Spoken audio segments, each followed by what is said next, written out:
Il y a beaucoup de dépression qui s'annonce, beaucoup d'anxiété avec des attaques de panique qui se manifestent surtout par des réactions physiologiques. Surtout qu'il y avait beaucoup de patients de Dahiya qui avaient perdu leur maison, qui avaient perdu des membres de leur famille.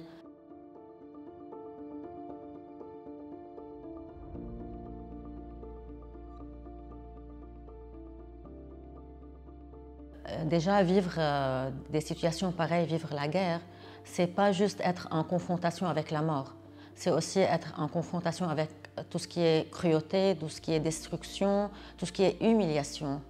Et c'est normal, chaque personne réagit d'une façon différente à la guerre, suivant sa personnalité, suivant son passé, les anciens traumas qu'il a vécus dans la vie.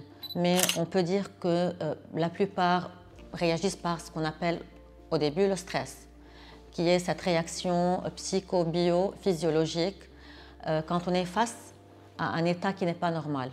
Donc là, je peux dire au début que le stress, il est normal dans cette situation qui est anormale.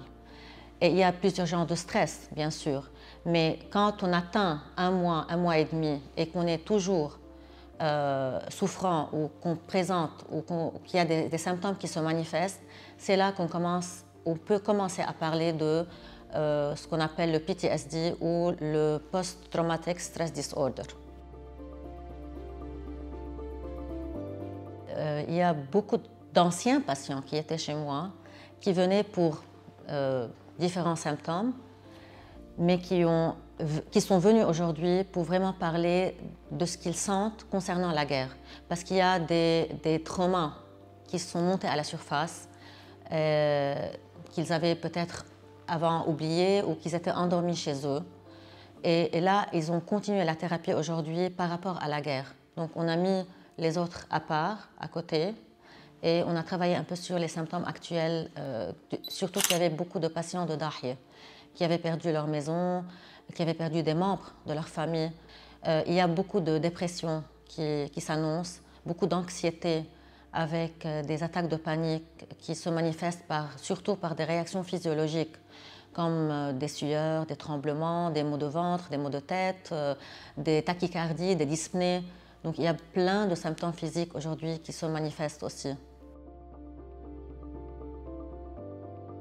Déjà, il faut oser en parler.